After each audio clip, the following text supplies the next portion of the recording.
মাসুদ ভাই, আন্দোলনের মধ্যে কিন্তু বিএনপির শুধু ৩৪ দিনের অংশগ্রহণ না, ১৭ বছরের ত্যাগ তিতিক্ষা, তাদের প্রচুর লোকের গুম হওয়া, মামলার মধ্যে থেকে পড়ে সর্বশান্ত হওয়া, বিভিন্ন জায়গা থেকে চাকরিচ্যুত হওয়া, পড়ালেখা শেষ করতে না পেরে রাস্তা রাস্তায় ঘুরে নানা ধরনের অবদান রয়েছে। এবং এই যে কোটা আন্দোলনের মধ্যে যখন এই বাচ্চা ছেলে মেয়েরা মার খেতে শুরু করেছে, তখনও কিন্তু বিএনপি ঝুঁকি নিয়ে, রিস্ক নিয়ে বিভিন্ন কাজ করেছে। কিন্তু আমরা কিন্তু খুব দেখলাম যে এই এদের মধ্যে থেকে সম্পর্কটা বেশি হয়েছে আপনাদের সঙ্গে, অর্থাৎ জামায়াত শিবিরের সঙ্গে। আমরা দেখলাম যে প্রত্যেকটা শিক্ষাঙ্গনে জামায়াতের কথা মতো বা জামায়াত যাদেরকে নিয়োগ করতে চায় সেই রকম ভিসি, প্রক্টর, প্রভিসি সেরকম আসতেছেন। স্বাস্থ্যক্ষেত্রে আমরা দেখতেছি যে জামায়াতের দেয়া লিস্ট দিয়ে বিভিন্ন জায়গায় গুরুত্বপূর্ণ জায়গায় এটি পদায়ন হচ্ছে। তারপরে কিছুদিন পরে আমরা দেখলাম সমন্বয়করা ওপেনলি বলতেছেন যে জামায়াত শিবিরই আসলে আমাদেরকে এখানে সাহায্য করেছে। সমন্বয়কদের মধ্যে এটা আপনারা উল্লেখযোগ্য অংশ দেখলাম যারা স্লিপিং এজেন্ট হয়ে ছাত্রলীগের মধ্যে ছিল। এটাকে আপনি কীভাবে দেখেন? যে আপনি কি মনে করেন জামায়াত শিবিরের নেতৃত্বে যদি এই আন্দোলন হতো তাহলে এই আন্দোলন সফল হতো? ধন্যবাদ খালেদ মহিউদ্দিন। দুটো বিষয়, একটা হচ্ছে প্রথমত আমাদের সংগঠনের পক্ষ থেকে আমরা প্রথম থেকে বলে আসছি যে এই ২০২৪ সালের জুলাই আগস্টের যে গণঅভ্যুত্থান, এটা কোনো একটা দলের ক্রেডিট হওয়ার কথা না। এটা হচ্ছে এদেশের ছাত্র জনতার যৌথ আন্দোলনের ফসল, এবং এটা এই জনতার, এদেশের মানুষের ক্রেডিট, এদেশের ছাত্র জনতার ক্রেডিট। দুই হচ্ছে আমিরে জামাত ডাক্তার শফিকুর রহমান খুব ক্লিয়ারলি এবং সেভারেল টাইম এটা বলেছেন, রিপিটেডলি বলেছেন যে আমাদের এই শহীদেরা কোনো দলের সম্পদ না। আমরা কখনোই আমাদের যে হিসাব নিতে বলা হয়েছে যে থানা থেকে, বিভাগ থেকে, ডিস্ট্রিক্ট থেকে, ঢাকা সিটিগুলো থেকে, এবং তাদের পাশে দাঁড়ানোর প্রত্যেকটা ইস্যুতে আমরা বলেছি যে যারা শহীদ হয়েছেন তারা আমাদের দলের বা ব্যক্তির বা কোনো গোষ্ঠীর সম্পদ না, তারা হচ্ছেন দেশের সম্পদ। সেকেন্ড থিং হচ্ছে, দেখেন আপনি খেয়াল করবেন যে আমাদের এই জুলাই আগস্টের গণঅভ্যুত্থানের পরে আজকে যে নারেটিভটা তৈরি হয়েছে, সেখানে বলা হচ্ছে বিশ্ববিদ্যালয়, মেডিকেল এগুলোতে জামাত ইসলামী, ইসলামী ছাত্র শিবিরের কোনো প্রাধান্য বা জামাতিকরণ বলে একটা কথাও এখন কেউ কেউ বলছেন। এটা খুব দুর্ভাগ্যজনক এ কারণে যে আমি একদম তালিকা করে আপনাকে বলতে পারবো যে ঢাকা বিশ্ববিদ্যালয়ে একজন একাডেমিশিয়ানকে দেওয়া হয়েছে। এর বাইরে প্রত্যেকটা বিশ্ববিদ্যালয় একদম ধরে ধরে বিএনপি সমর্থিত যারা, তাদেরকে সেখানে ভাইস চ্যান্সেলর সহ তাদেরকে বসানো হয়েছে।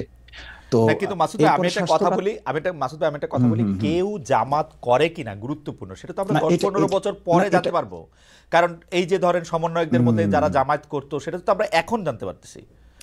বা এই জন্য না, মানে ব্যাপারটা জামায়াতের ব্যাপারে তো এরকম যে জামায়াত শিবির একটু স্লিপিং এজেন্ট হিসেবে থেকে যায় দলের মধ্যে।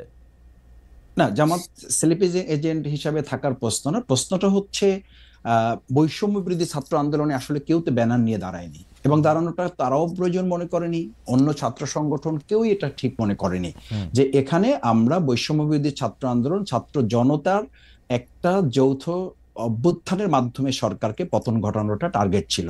সুতরাং সেখানে স্লিপিং অথবা আপনি শোয়িং, দুটোর কোনোটাকেই তো আপনি এখানে আইডেন্টিটি করার দরকার নাই, কারণ প্রয়োজনই তো হয় নাই।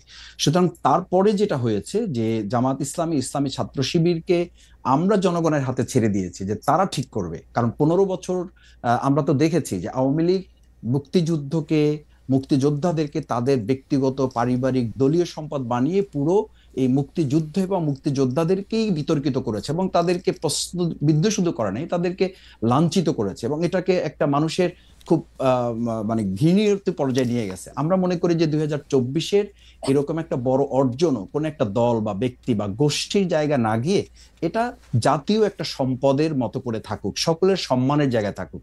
এরপরে যদি কোনো ব্যক্তি এই 2024-এর যে গণ অভ্যুত্থানের যে আগেরটা একটু জিজ্ঞেস করি, মুক্তিযুদ্ধটা কি থাকা উচিত তাহলে? মুক্তিযুদ্ধটা দেশের মানুষের সম্পদ হবে। আপনি বলছেন যে আওয়ামী লীগের সম্পদ, আওয়ামী লীগ এটাকে নিজস্ব সম্পদ করতে চাইছিল, কুক্ষিগত করতে চাইছিল। আপনারা তো আওয়ামী লীগের যে ন্যারেটিভ ছিল যে ওরা না থাকলে কি হবে, সেটা প্রমাণ করার জন্য তো মানে ব্যস্ত হয়ে গেছেন আমি দেখতে পাচ্ছি। ইসলামিক ছাত্র শিবিরের এটাকে প্রত্যাহার করা হয়েছে প্রকাশনাটা, কিন্তু আমি ইসলামিক ছাত্র শিবিরের সেক্রেটারিকে নিজের মুখে বলতে শুনছি যে এটা কেন জাস্টিফাই না আসলে ওইটা এখানে থাকার জন্য। আপনি জানেন যে এটার মধ্যে থেকে ও নিজের মুখে উনি বলছেন টেলিভিশনে যে এটা একটা ধারাবাহিকতার একটা অংশ, একটা লেখক এটা মনে করছেন, আমাদের মধ্যে থেকে এটা এরকম নানা ধরনের এটার মধ্যে এটা হয়। এবং সেই বক্তব্য কি ছিল? মুসলমানরা ভুল পথে গিয়ে এই মুক্তিযুদ্ধ করছে, আল্লাহ মুসলমানদের হেদায়েত করুক, বা এটাতে এটা ভালো হোক, তাই তো? না খালেদা, এটা এখানে তো প্রাসঙ্গিক তো বিষয়, এটা অন্যদিকে আপনি গেলেন। সেটা না, হচ্ছে আপনি যে মুক্তিযুদ্ধটা নিয়ে আপনাদের অবস্থা আমি কি বলেছি ক্লিয়ার যে মাসুদ ভাই? আপনাদের অবস্থা কি মুক্তিযুদ্ধ ক্লিয়ার? বিষয়ে আমাদের ক্লিয়ারটা কিরকম হচ্ছে যে মুক্তিযুদ্ধটা আমি কি বলেছি জিনিসটা কি যে আসলে? মানে এই কথাটা তো ঠিক যে মুক্তিযুদ্ধ এবং মুক্তিযোদ্ধাদের মতো এত সম্মানিত এই জায়গাটাকে আওয়ামী লীগ এটাকে বিতর্কিত, প্রশ্নবিদ্ধ করেছে এবং একটা নিন্দনীয় জায়গায় নিয়ে গেছে তাদের দলীয় সম্পদের উপর। আমি যেটা বোঝাতে চেয়েছি আপনাকে, প্রথম কথাটা আমাদের ন্যাশনকে আমাদের মেসেজটা তো ক্লিয়ার করতে হবে। আমরা বোঝাতে চাই যেটা যে 2024-এর এই অর্জনটাও যেন আমরা কোনো ব্যক্তি, দল, গোষ্ঠী, রাজনীতির কোনো মার প্যাচে এটা যেন বিতর্কিত না হয়, এটা যেন প্রশ্নবিদ্ধ না হয়। সেই জায়গায় 1971 সালে বাংলাদেশ জামাত ইসলামীর অবস্থান আমরা বহুবার প্রকাশ করেছি, বহুবার পরিষ্কার করেছি। আমরা আমাদের কথা স্পষ্ট করেছি যে দেশের স্বাধীনতা সার্বভৌমত্বকে ধারণ করে বাংলাদেশ জামাত ইসলামী, ইসলামী ছাত্র শিবির তার রাজনৈতিক কর্মকাণ্ড পরিচালনা করে। এবং সেই কারণে আপনি দেখেন যে 2024-এর এই গণ অভ্যুত্থানের মাত্র কয়েকদিন আগে আমাদেরকে নিষিদ্ধ করা হলো। কাউকে নিষিদ্ধ করা হলো, আমাদের করা হলো এই কারণে যে তখনকার আন্দোলন সংগ্রামে বাংলাদেশ জামাত ইসলামী, ইসলামী ছাত্র শিবিরকে সরকার এবং তৎকালীন গোয়েন্দা সংস্থার রিপোর্ট অনুযায়ী তাদের কাছে মনে হয়েছে দেশপ্রেমের সামগ্রিক চেতনাটাকে বাংলাদেশ জামাত ইসলাম, ইসলামী ছাত্র শিবির লোকেরা ধারণ করে এই কাজটা করছে। আর ছাত্র শিবির তার ছাত্র সংবাদে প্রকাশনা যেটা করেছে এটা একটা বিচ্ছিন্ন ঘটনা। আমি মনে করি যে তাদের এখানে একজন গবেষক একটা লেখা লিখেছে এবং তারা এটা পরে যখন বুঝতে পেরেছে বা এটা তাদের নজরে এসছে, না না আমি একটু খালিদ, আমি বলছি যে যখন তাদের নজরে এসছে তারা প্রত্যাহার করেছে এবং এটার জন্য তারা দুঃখ প্রকাশ করেছে। জি জি জানাব। এখন আমি যদি আপনাকে আরো ধরি যে এটা তো এই নেগেটিভটাকে যদি আপনি ওভাবে নেন, আমি এটা মানে শ্রদ্ধা রেখেই বলছি যে আমাদের এখন বাংলাদেশ জাতীয়তাবাদী দল বিএনপি, ওনাদের ওখানে যে মহাসচিব হিসাবে শ্রদ্ধেয় মির্জা ফখরুল ইসলাম আলমগীর সাহেব উনি কাজ করছেন, ওনার বাবা সম্পর্কে আমাদের কাছে কি মেসেজ আছে? তো সেজন্য কি বিএনপি কে এখন ক্ষমা চাইতে বলতে হবে, বা আমরা কি বলবো যে মির্জা ফখরুল সাহেবের শ্রদ্ধেয় মরহুম পিতা মির্জা রুহুল আমিন চোখা মিয়া 1971 সালে উনি ঠাকুরগাঁ জেলার অন্যতম স্বাধীনতা বিরোধী হিসাবে 710 জনের একজন ছিলেন। একটু শেষ করছি যে এই কারণে কি এখন বিএনপি কে আমরা ধরবো? আমাদের নেতৃবৃন্দকে ফাঁসি দেওয়া হয়েছে, তার সাথে তো সালাউদ্দিন কাদের চৌধুরী শহীদ, ওনাকেও ফাঁসি দেওয়া হয়েছে। তাতে কি বিএনপি কে আমরা এখন বলবো যে তাকেও ক্ষমা চাইতে হবে বা স্বাধীনতা বিরোধিতা নিয়ে তাদের মধ্যে কনফিউশন আছে? না মাসুদ ভাই, ব্যক্তি আর দলের অবস্থা তো ভিন্ন। আমরা 1971 সালে জামায়াতে ইসলামী মুক্তিযুদ্ধের চলাকালীন সময়, তারপরে বিভিন্ন সময় বিভিন্নভাবে স্টেটমেন্ট দিয়ে দল হিসাবে যেটা বলেছে, আমরা যখনই প্রশ্ন করি আপনারা বলেন যে ব্যাপারে জামাত ইসলামের অবস্থান পরিষ্কার। কিন্তু পরিষ্কারটা আপনি একটু বলেন তো, আমরা একটু শুনি যে পরিষ্কার অবস্থাটা কি 1971 সালে কি আপনারা যা করেছিলেন তা ঠিক করেছিলেন? না, পরিষ্কারটা হচ্ছে এই যে বাংলাদেশ তখন যে অবস্থার প্রেক্ষিতে স্বাধীন হয়েছিল, মাওলানা ভাসানী রাহিমাহুল্লাহ উনি তো পরিষ্কার বলেছেন যে তখন 70-এর যে ভোট, আপনি নিশ্চয়ই আরো ভালো জানবেন, সেই 70-এর ভোটে তো তিনি এই স্লোগান দিয়েছিলেন যে ভোটের বাক্সে লাথি মারো, বাংলাদেশ কায়েম করো। তো সেই বাংলাদেশ কায়েম করা প্রসঙ্গে এসে মরহুম প্রেসিডেন্ট শেখ মুজিবুর রহমান উনি তো বাংলাদেশের স্বাধীনতা উনি শেষ পর্যন্তও তো চান নাই। 7 মার্চের উনি ভাষণ, তার পরবর্তী সময়গুলো আমরা তো লক্ষ্য করেছি। আপনি শুধু জামাত ইসলামের অবস্থাটার কথা বলেন। বাংলাদেশ শেখ মুজিবুর রহমান স্বাধীনতা চায় নাই, ভালো কথা, বাংলাদেশ একই চাওয়া না চাওয়া ছিল। এই বাংলাদেশ জামাত ইসলামী 53 বছরে যে নেগেটিভ গুলো বাংলাদেশে আমরা লক্ষ্য করেছি, আপনি বাংলাদেশ জামাত ইসলামী সেই পর্যালোচনাগুলি তখন ছিল যে আমরা বাংলাদেশ জামাত ইসলামী স্বাধীনতা চাই, কিন্তু ভারত সহযোগিতার মাধ্যমে যে ষড়যন্ত্রমূলক ভাবে দেশকে স্বাধীন করে এই দেশকে তাদের একটা অঙ্গরাজ্য বানানোর পরিকল্পনা বা ষড়যন্ত্র করছে, এটার সাথে জামাত ইসলামের দ্বিমত ছিল। এবং সেই দ্বিমতটা 1971 সালে আমি একদম পরিষ্কার অবস্থানটা আবার বলি। আপনার পরিষ্কার অবস্থানটা হচ্ছে 1971 সালে শেখ মুজিবুর রহমান স্বাধীনতা চায় নাই, কিন্তু জামায়াতে ইসলামী স্বাধীনতা চাইছিল, এবং চাইছিল হচ্ছে ভারত সাহায্য করবে না এরকম একটা অবস্থায় স্বাধীনতা, তাই তো? ভারতের ষড়যন্ত্রমূলক ওই সহযোগিতাকে সাথে নিয়ে আমরা, এবং এই অবস্থানে কোনো পরিবর্তন, এই 71 থেকে 25 পর্যন্ত কোনো অবস্থান পরিবর্তন হয় নাই, তো এটাই ছিল, তো এটাই ছিল, এটাই থেকে এই 2024-এ এসে 2024-এ সেটার পরিবর্তন হয়েছে। আমি বলেছি এবং আমাদের ছাত্ররা তো বলেছে, জনতাও বলেছে যে ওই 2024-এ 5ই আগস্ট আমরা কিন্তু শুধুমাত্র একটা সরকার পরিবর্তন ঘটাই নাই, আমরা আমাদের এই সন্তানেরা, আমাদের এই ছাত্র জনতা সেদিন একটা আধিপত্যবাদেরও আমরা পতন ঘটিয়েছি। কারণ আপনি জানেন যে আপনার আপনার একটা ইস্যু আমি আলোচনাতেও দেখেছি এবং আমাদের দেশের গোয়েন্দা সংস্থা পরবর্তীতে বিভিন্ন আলোচকরাও বলেছেন যে সেদিন 2024-এর জুলাই আগস্টে আমাদের পার্শ্ববর্তী রাষ্ট্রের একটা সক্রিয় এবং শক্তিশালী গোয়েন্দা সংস্থা এই দেশের তৎকালীন দুষ্ট চক্র আইন শৃঙ্খলা বাহিনীতে যারা ছিলেন তাদের সাথে সম্পৃক্ত থেকে আমাদের দেশের ছেলেদের উপর গুলি করা হয়েছে। আমি আমার 67 দিনের রিমান্ডে আমি একটা সাক্ষাৎকারে বলেছি, আপনাকে আবার একটু স্মরণ করাচ্ছি,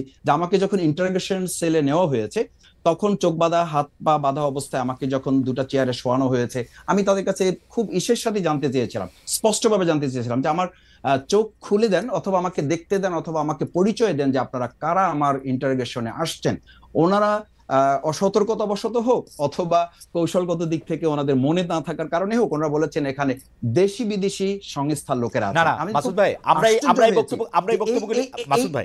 আমরা যখন দেশ গিয়েছে আমরা একটু আসলে একটু প্রিসাইজ থাকতে চেষ্টা করি।